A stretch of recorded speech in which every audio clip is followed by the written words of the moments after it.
Chers amis, chers auditeurs, bonjour et bienvenue dans l'émission L'Esprit de l'Ascenseur de Radio Expression, la radio de la liberté de ton. L'émission de ce soir est présentée par Johan, ainsi que Jean-Baptiste, et à la technique, Julia. Bonjour. D'abord, permettez-moi de présenter le projet de Radio Expression, ainsi que le concept de l'émission.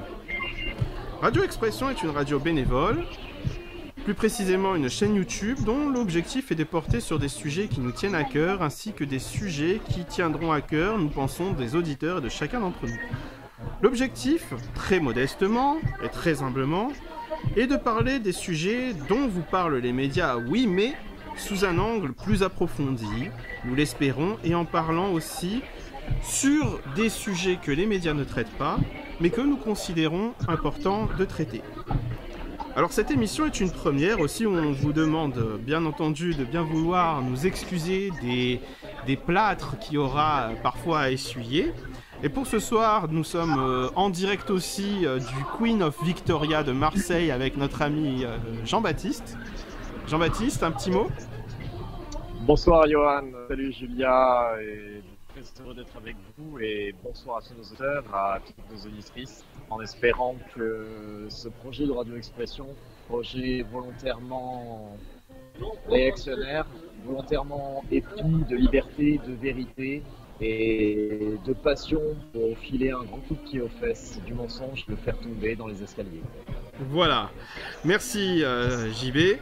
Bon, nous sommes bien entendu vous l'aurez compris, une radio amateur, mais qui s'assume comme telle.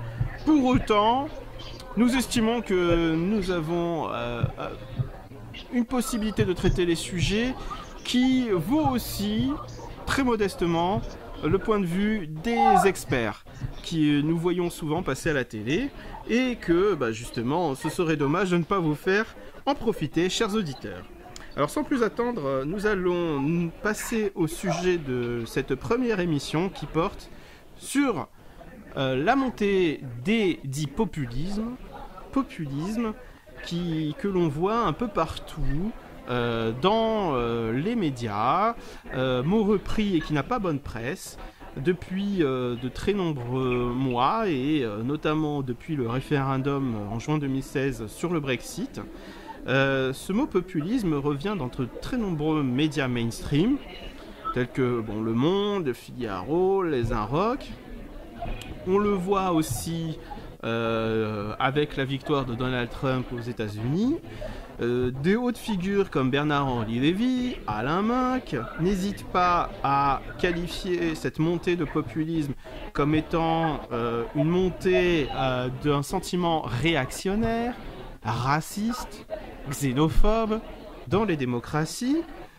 Et on peut souligner aussi que cette montée s'accompagne dans notamment toutes les démocraties occidentales. On voit donc le Brexit, nous l'avons évoqué, au Royaume-Uni, Donald Trump aux États-Unis. Nous avons eu aussi la victoire de Viktor Orban en Hongrie. Le deuxième tour en Autriche, les élections présidentielles en Autriche qui ont donné aussi l'extrême droite dite populiste au second tour, même si les élections doivent être rejouées. Plus proche de nous, nous avons les élections législatives aux Pays-Bas avec le PVV de Geert Wilders qui est tantôt en tête, tantôt second aux élections législatives de ce mois-ci. Et en France, Marine Le Pen, que l'on donne en tête du premier tour de tous les sondages, est donc qualifiée au second tour, 15 ans après son père, et le séisme du 21 avril 2002. De même, Jean-Luc Mélenchon, populiste dit de gauche, flirte aussi avec des intentions de vote oscillant entre 12 et 15% dans les sondages. Panique donc dans les états-majors des partis dits du système, on reviendra certainement dans ce terme au cours de cette émission, mais aussi dans les rédactions. Donc cher Jean-Baptiste, Selon vous, donc vous avez... Enfin, on va se tutoyer. Je pense qu'on peut se tutoyer. On peut se tutoyer, voilà, c'est vrai. On va pas faire de faux semblants. Donc, tout d'abord, une question qui me vient. Oui. Pourquoi cette montée des partis populistes porte sur des thèmes qui ne profitent pas aux partis dits de gouvernement, de gauche comme de droite? Alors, déjà, avant toute chose, le populisme, c'est une idéologie et un mouvement politique qui se sont développés dans la Russie des années 1870, préconisant une voie spécifique vers le socialisme. Ensuite, ensuite, c'est une idéologie de certains mouvements de libération nationale visant à libérer le peuple sans nécessairement recourir à la lutte des classes. Et ensuite, c'est une tendance artistique et en particulier littéraire qui s'attache à l'expression de la vie et des sentiments des milieux populaires. Autrement dit, le populisme peut être de gauche comme de droite, il peut être d'inspiration marxiste comme d'inspiration nationaliste. Et en tout état de cause, je pense que cette montée des populismes, tout à la fois de gauche comme de droite, comme tu l'as si bien souligné, sont dues à deux choses. La première, ce sont, je dirais, des échecs cuisants et répétitifs des partis dits de gouvernement, ou des partis dits parlementaires. Charles Maurras, le maître de Martigues et l'un des grands maîtres à penser de l'action française, disait qu'une politique se mesurait et s'analysait exclusivement en termes de résultats. Le problème, c'est que les résultats sont complètement absents. Dès lors, à cause des manques de résultats criants, des scandales politico-financiers qui minent complètement et qui détruisent la confiance que peut avoir le peuple, le pays réel, en ses représentants, qui devient un pays légal complètement hors sol et complètement déconnecté de la réalité du peuple, nécessairement, eh bien, il y a une perte de confiance, il y a une rupture du contrat. Tu vois ce que je veux dire? Oui, tout à fait. Contrat entre le peuple et ceux qui sont censés le représenter et le défendre. Et dès lors, nécessairement, on se tourne vers des solutions qui sont beaucoup plus radicales. Oui, en effet, et d'ailleurs, je pense aussi que tu fais très bien de souligner que de parler des mouvements populistes d'abord au pluriel, parce que on peut tout à fait dire qu'il y a chaque mouvement populiste, d'abord, a des thèmes et des causes de montée qui lui sont propres, et puis de même, tu as fait la distinction des partis populistes de gauche et de droite. On rappellera que, notamment, alors en Grèce, le parti qualifié comme populiste qui est au pouvoir est celui de Syriza. En Espagne, ce terme-là sert à qualifier Podemos. De même, alors pour ce qui concerne l'Italie, alors c'est le mouvement plutôt de Beppe Grillo. Et en France, Jean-Luc Mélenchon n'échappe pas non plus à ce qualificatif. Tu imagines un tandem Mélenchon-Beppe Grillo, je pense que là, ce serait quand même assez folklorique. On aurait matière à rigoler. Ah oui, alors là, en effet, ça serait un show à la télé qui pèterait tous les scores. Tout à fait. Mais ce que l'on peut aussi souligner, comme tu le dis, c'est qu'il y a une coupure des élites avec le réel et notamment le pays, la nation. Et si on parle de populisme, d'abord, ce qui peut être frappant, c'est que dans le mot populisme, étymologiquement, il y a le mot peuple, populus en latin, qui signifie donc peuple, alors même que les pays où l'on assiste à une montée des populismes sont des pays de régime officiellement démocratique, où le mot démocratie, dedans il y a le terme démos qui veut dire aussi en grec peuple et kratos qui veut dire pouvoir. Dès lors, le mot populisme, qui est utilisé de manière péjorative, reposerait sur la même racine de celle de la démocratie, qui est notamment le mot peuple, mais ce serait avec le isme de idéologie, comme s'il s'agirait de représenter plutôt les idées du peuple. Or, il y a une certaine imposture aujourd'hui de la part des élites politiques et médiatiques qui utilisent ce terme, parce que, aussi, comme tu l'as dit, il est révélateur d'un abîme qui sépare le peuple et les élites, d'une part, mais d'autre part, la démocratie, selon la fameuse phrase d'Abraham Lincoln, c'est le gouvernement du peuple, par le peuple et pour le peuple. Or, une démocratie repose donc sur le peuple, et le mot populisme repose aussi sur le peuple. Mais c'est comme s'il s'agissait de la facette sombre de la démocratie, comme une sorte d'anathème, pour qualifier des partis, ou des mouvements, ou des idées, des opinions, venant pourtant du peuple, mais qui sont du coup liés à un constat d'échec, que les partis de gouvernement ne représentent pas le peuple, ce qui fait qu'il y aura donc à la base, à la racine des mouvements populistes, on peut le dire, justement, un échec dans le contrat social qui est formé entre le peuple et les élites, celui de l'idéal démocratique, d'un gouvernement qui représente le peuple. Oui. Et je crois qu'en fait, il y a déjà une contradiction inhérente avec ces partis dits de gouvernement.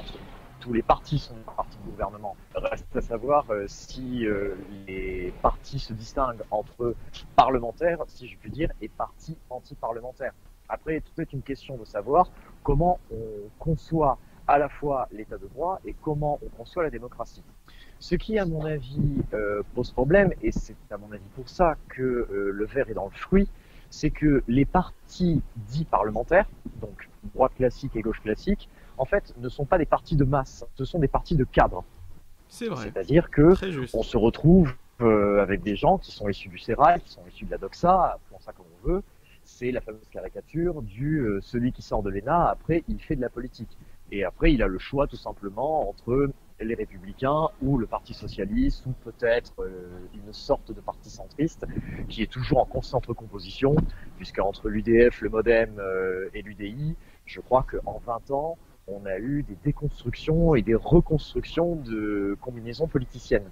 Tout à fait. En tout cas, au niveau du centre. Et Créneau qui aujourd'hui est habité par Emmanuel Macron, c'est pas étonnant de voir François Bayrou le rejoindre, mais on est toujours dans des gens qui sont proches des élites, qui sont proches du pouvoir, qui est un pouvoir politique, qui est un pouvoir économique, qui est un pouvoir financier, et qui ensuite continue de disqualifier d'une certaine façon ce message qui se veut démocratique et qui après devient complètement inaudible. Et donc là, il y a une perte de crédibilité et ça renforce ensuite les propositions des partis qui sont populistes. Mais en fait, ce terme de populisme qui est lancé à la tête de ces partis comme une insulte ne fait que les renforcer. Oui. Parce que le peuple se dit, mais en fait, il lance ça telle une insulte, alors qu'en fait, il considère comme une insulte ce que nous sommes, véritablement populaire, c'est-à-dire la plèbe, le prolétariat ou même le sous-prolétariat. C'est une très mauvaise stratégie politique. Oui, tout à fait, d'autant que on ne peut que imputer la responsabilité de cet échec, de la montée de ces partis. Alors, pour ce qui concerne la France, la responsabilité des partis de gouvernement est indéniable. Il y avait pourtant eu un premier avertissement avec les élections présidentielles de 2002, avec le 21 avril 2002, tout le monde s'en souvient, la qualification de Jean-Marie Le Pen au deuxième tour, et qui était déjà, on peut dire, un signal d'alarme, un séisme, que Lionel Jospin, candidat du gouvernement sortant, Parti Socialiste, qui avait de plus dirigé via François Mitterrand la France pendant 14 ans, Lionel Jospin avait ensuite pris la tête du pays pendant 5 ans, et pourtant, eh bien, ce parti, le Parti Socialiste et Lionel Jospin, a été débouté. Et de même que Jacques Chirac avait déjà eu un score qui était historiquement le plus bas d'un président sortant. Effectivement. Il a été réélu avec pourtant plus de voix de la gauche que de la droite. Rappelons-le, plus de 81-82%. Mais le message était déjà très fort. Un autre signal qui aurait dû être compris, c'est celui du référendum de 2005, où là, la rupture entre les partis de gouvernement et le peuple était encore plus flagrante. Lorsqu'il y a eu le référendum du traité constitutionnel européen en 2005, tous les partis de gouvernement, droite, gauche, centre, avec aussi les Verts et, disons globalement, à l'exception du Parti communiste, tous les grands partis qui avaient pris le pays, qui avaient pris les rênes du pays, étaient favorables au oui. Pour autant... Effectivement. Front National aussi, contre. Alors, le Front National était effectivement contre le traité, oui, en effet. Et de même, il y a eu certaines scissions au sein du Parti Socialiste, on va dire, entre l'aile la plus centre-gauche, qui était favorable au oui, et l'aile la plus à gauche, qui était favorable au non. Bon, notamment, on peut citer Arnaud Montebourg ou Henri Emmanuelli. Mais... Et très étonnamment, Laurent Fabius. Alors, très étonnamment, et de manière, on pourrait même dire, pas si étonnamment, mais peut-être plus opportuniste Oui. Voilà. Laurent Fabius, effectivement, avait peut-être plus... une meilleure intuition, une meilleure inspiration, ce qui lui a fait finalement porter la voix du non. Mais on pouvait déjà se rendre compte que les leçons n'avaient pas été finalement tirées. On se rappelle aussi qu'en 92, le traité de Maastricht a été approuvé d'une infime justesse. Et, tout à fait, oui.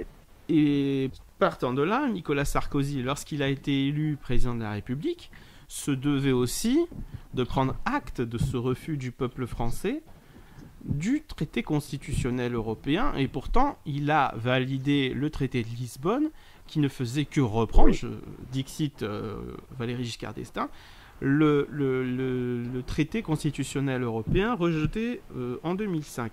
Ce qui nous fait quand même dire que on peut effectivement considérer que le sentiment au sein du peuple, du fait que la gauche et la droite, finalement, c'est la même chose, ce sentiment-là est à juste titre. Et notamment, peut-être qu'on peut se dire qu'au-delà du clivage gauche-droite, républicain, parti socialiste, on peut se poser la question si finalement, il n'y a pas d'un côté le parti européiste, qui représente le système, que les Français finalement ne veulent plus, et les autres partis qui sont finalement les fameux partis dits populistes. Oui, effectivement. Et pour revenir sur cette affaire de construction européenne à marche forcée et contre l'avis des peuples, parce que les Français n'ont pas été les seuls à rejeter ce projet porté par Valéry Giscard d'Estaing, comme tu l'as souligné à juste raison. Valéry Giscard d'Estaing, UDF, et anti-gaulliste de première heure, faut-il le rappeler, parce que libéral et libertaire.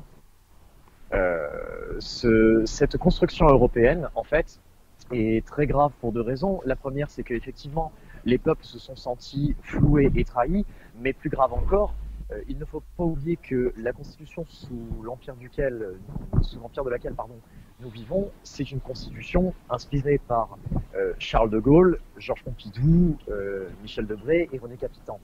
Ne jamais oublier que cette constitution de la Ve République est, je dirais, avec certaines inspirations parisiennes ou autres maurassiennes, et ne peut pas, je dirais, se marier avec une vision de déconstruction nationale et de construction internationale ou supranationale contre la vie d'un peuple. C'est pas possible. Donc c'est un reniement à la fois de la lettre, de l'esprit, de la pensée du général de Gaulle et de l'esprit de la constitution de la Ve République, ce qui est encore une dénaturation de la Constitution, quand on connaît l'importance d'une Constitution d'un point de vue juridique, philosophique et politique. Là, c'est un nouveau coup de canif, je dirais, dans l'inconscient populaire et national, Et dès lors, il y a une nouvelle blessure, un nouveau traumatisme, ce qui implique une perte de repère et donc, à partir de là, nécessairement une réaction violente. Et c'est là qu'on se tourne davantage vers des mouvements extrémistes qui se retrouvent à 20, 30, peut-être 40% dans les sondages. Oui. Cela étant, il y a quand même quelque chose que l'on peut aussi dire, c'est que parmi les mouvements qui sont dits de populistes de gauche et de droite, il y a un point commun aussi comme le rejet de l'Europe, le rejet de la mondialisation. Et le rejet du capital. Alors, oui, alors peut-être que je serais un peu plus réservé pour les partis populistes de droite, même si, bon, ils sont moins marqués, disons qu'ils souhaiteraient plus une économie traditionnelle, peut-être démondialisée, mais pour autant, ils ne sont pas contre la société de marché. Mais ils sont contre, en revanche, le libre-échangisme au niveau déjà des pays d'Europe, au sein d'un marché commun européen, et aussi via l'OMC. Et en même temps, je rebondis avec ce que tu disais sur la Constitution.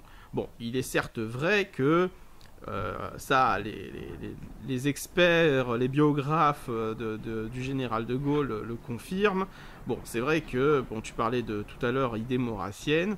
En fait, Charles de Gaulle représentait plutôt, on va dire, la France un peu, fin 19e, début 20e, qui était une France, disons, où l'armée, surtout, puisqu'il a fait carrière dans l'armée, était très imprégné par les idées monarchistes. Tout à fait. Et on sait aussi que le général de Gaulle était notamment abonné à l'Action française pendant un long moment. Il n'a pas été adhérent à l'Action française. Pas lui en son nom propre. C'est vrai. Plus précisément, la famille de Gaulle était abonnée à l'Action française. Les frères étaient des lecteurs assidus de l'Action française.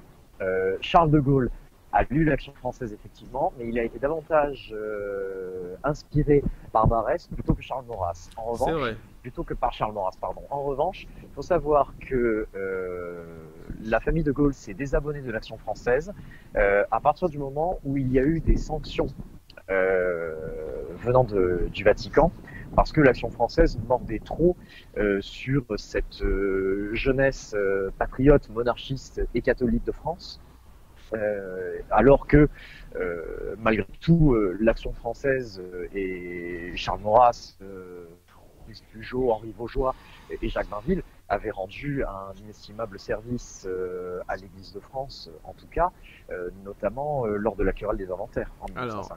Oui, alors à ce stade aussi, il faut aussi rappeler pour nos éditeurs, en tout cas s'ils ne le savaient pas, on va leur apprendre, que Charles de Gaulle lui-même était Dreyfusard. Et son père l'était. Et ça, je renvoie à la biographie de Charles de Gaulle publiée par son fils, l'amiral Philippe de Gaulle, tout à fait. Ouais. Donc, Charles de Gaulle était un homme, disons, issu de la droite. Alors, il y a une discussion, les spécialistes diront tantôt légitimiste, tantôt bonapartiste. Ça, on renvoie à la littérature de René Raymond, l'historien spécialiste justement de l'histoire des droites. Néanmoins, c'est quelqu'un qui finalement a fait le deuil de ses anciennes idées, disons, royalistes, pour finalement adopter le modèle républicain. Mais en rejetant quand même le régime des partis qui avait provoqué la débâcle de la Troisième République et la faillite face à l'Allemagne, et aussi qui avait provoqué le désastre de la guerre d'Algérie, car le régime de la Quatrième République était complètement bloqué, sclérosé par les luttes internes, et lui il souhaitait avec le président, avec la création de la 5e République et la Constitution de 58, eh bien, restabiliser les institutions, mais toujours dans un cadre national. Mais c'est aussi ce qui a, je dirais, été abandonné par la construction européenne, du moins qui est battue en brèche par la construction européenne. Charles de Gaulle était lui-même fervent opposant à la construction d'une Europe supranationale. Tout à fait, il voulait une Europe des nations. C'est ça, une Europe qui soit une confédération et pas une fédération. Ce qui, d'un point de vue juridique, est très différent. Qui irait de l'Atlantique à l'Oural. Tout à fait. Et là aussi, alors pour ceux qui ont un petit peu de notions en droit, mais là on se doit d'expliquer pour nos auditeurs qui ne sont pas juristes. Alors, on nous expliquait, moi j'ai commencé comme toi mes études en droit au début des années 2000, on nous expliquait que il y avait un article dans la Constitution, l'article 55, qui disait que les traités prévalent sur le droit interne et sous réserve de réciprocité. Sur les lois. Sur les lois, tout à fait. Mais il y a quand même eu une modification de la Constitution substantielle pour ce qui concerne le droit européen avec le traité de Lisbonne. C'est les modifications avec l'article 88.1 et l'article 88.1 et suivant qui prévoit que d'emblée la République participe à l'Union européenne et que toutes les dispositions, les actes de l'Union européenne prévalent sur le droit interne. Et il n'y a même pas la question de la réciprocité, c'est-à-dire le fait que des États membres soient à même valeur juridique, enfin disons, aient un droit équivalent au nôtre. Il s'agit d'office d'une application en droit interne des règles de l'Union européenne. Dès lors, on peut se poser la question, est-ce que la France est encore une république, une nation, ou alors un État fédéré? Et c'est peut-être aussi là, à ce stade, ce qui pose problème pour les citoyens qui ont le sentiment d'être dépossédés. Oui, effectivement. Alors, est-ce que la France est une nation? Je pense qu'elle est en train de se déconstruire, et ça fait très longtemps qu'elle se déconstruit, première chose. Deuxième chose, effectivement, il y a une obligation constitutionnelle de transposition des directives, et la seule limite à cette obligation constitutionnelle, c'est en fait de respecter ce que le Conseil constitutionnel appelle lui-même l'identité constitutionnelle de la France. Alors, au début, il ne l'a pas défini très clairement, mais maintenant, il lui a donné du contenu, c'est-à-dire concrètement, en fait, liberté, égalité, fraternité, le principe de laïcité et la forme républicaine de gouvernement qui ne peut pas faire l'objet d'une révision. Article 89. Bon, tout le problème, parce que cette idée de l'identité constitutionnelle de la France est très, très, très importante. Et effectivement, je pense que là, le Conseil constitutionnel joue véritablement son rôle de gardien de la Constitution et même de gardien du pacte séculaire, comme le disait le général de Gaulle, qui doit exister entre le chef et son peuple par le truchement de la Constitution. Alors, si l'identité constitutionnelle de la France est définie à juste titre aujourd'hui par la forme républicaine de gouvernement, par liberté, égalité, fraternité et laïcité, en revanche, je doute de la capacité de ces valeurs et de ces principes à faire face à une construction européenne qui est encouragée et qui est voulue depuis toujours par cette même République. Tout le problème est là. Il y a une énorme contradiction à la fois juridique et politique, et je pense que justement là, c'est sans doute le coup de grâce et le dernier canif, pardon, je réutilise cette expression, mais elle est... Le dernier, excuse-moi, on n'a pas bien entendu. Le dernier? Pardon? Le dernier, tu disais? C'est le dernier coup de canif. Ah, coup de canif, d'accord. Voilà, le dernier coup de canif, je réutilise cette expression, mais elle est particulièrement parlante pour, je dirais, achever, malheureusement, une constitution de la Ve République qui a voulu en terminer avec les régimes partisans et qui a voulu, je dirais, rendre sa place à la France, redonner à la devise honneur et patrie, tu te souviens de cette fameuse devise, honneur et patrie, vive la France du général de Gaulle, Oui. redonner, je dirais, sens à ces valeurs-là. Le problème, c'est que malheureusement, on n'est pas allé au bout du projet, on n'est pas allé au bout du dessin, et on est en train de marcher à rebours complètement. Tout à On est en fait. train de marcher à rebours et d'abandonner le peuple français et de détruire ce qui fait son identité et son âme profonde. C'est grave pour les peuples, c'est très grave. Alors, je rebondirai sur deux points. Tu parlais aussi bien de constitution et de primauté du droit européen. Et je rappelle aussi pour nos auditeurs, alors ce soir on sera vraiment dans un débat très technique, mais je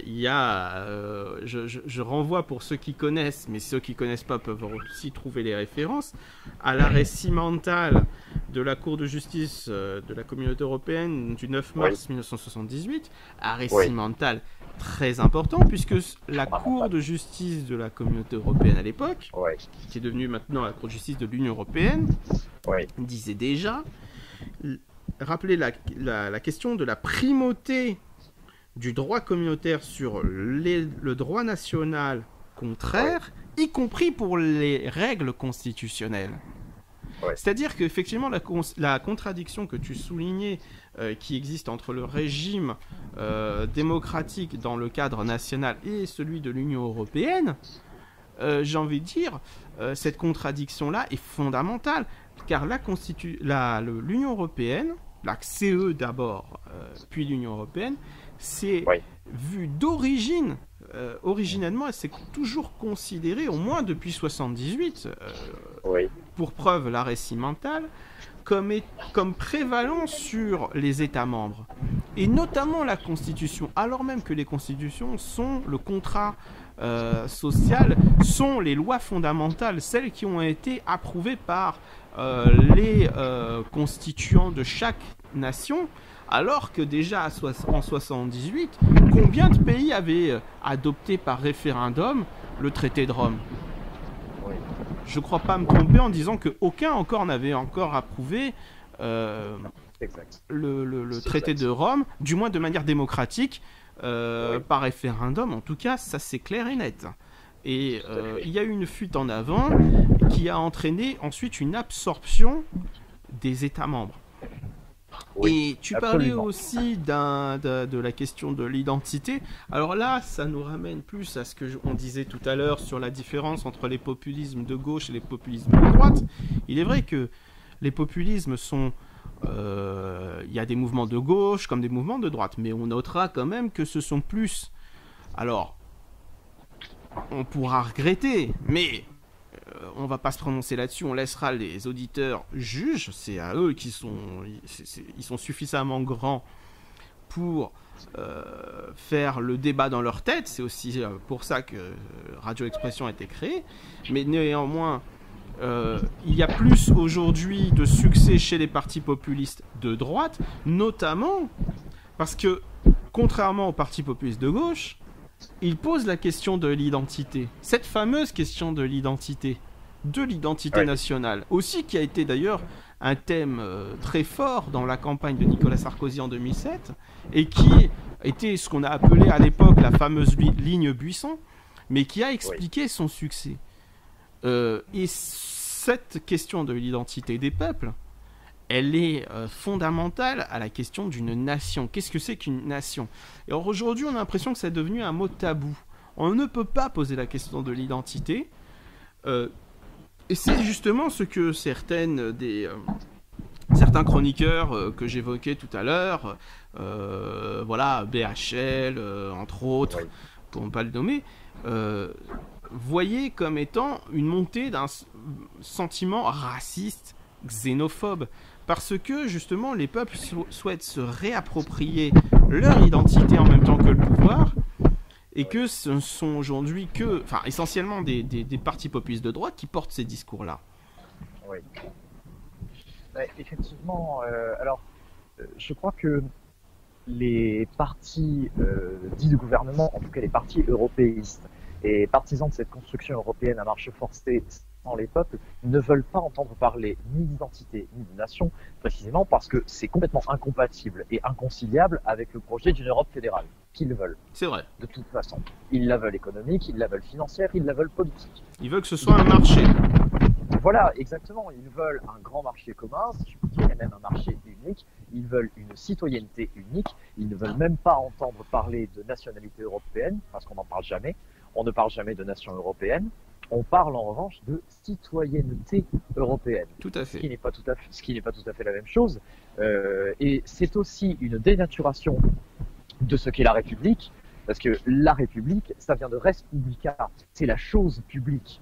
Tout Il ne faut jamais oublier que même dans la pensée politique et la pensée juridique, à la fois du Moyen-Âge et de la Renaissance, je renvoie à Baudin, les 6 livres de la République, qui véritablement définit la République comme la cité, devenue cité-État et ensuite royaume, empire et ainsi de suite. Je dirais que toutes ces années, tous ces siècles de formation de l'histoire des peuples et de ce qu'ils sont, et Dieu sait si dans cette période-là, les peuples ont besoin de se raccrocher à ce qu'ils sont véritablement, de revenir à leur essence, et même, je dirais, à leur quintessence, on est en train de leur arracher ça. On veut les arracher à eux-mêmes, on veut les détruire, les déraciner et ensuite les régénérer. Pas sûr que ça fonctionne, et j'en terminerai par là.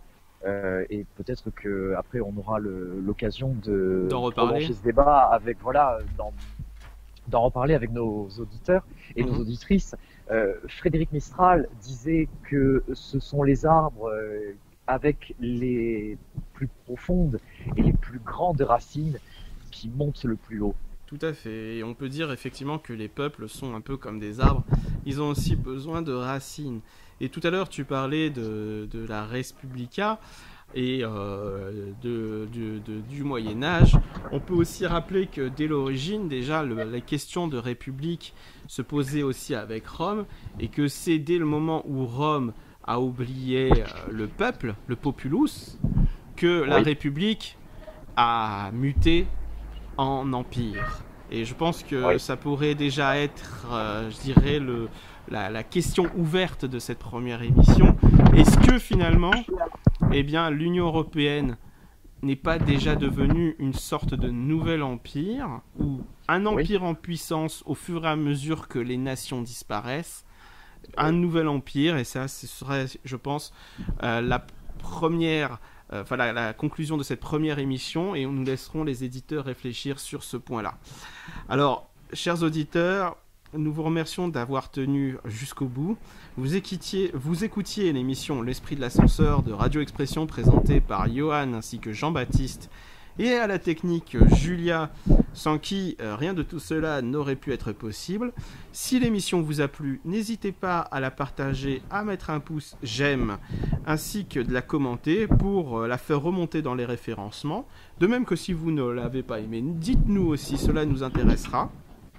Nous espérons vous revoir très vite sur notre radio, et d'ici là, faites-vous entendre.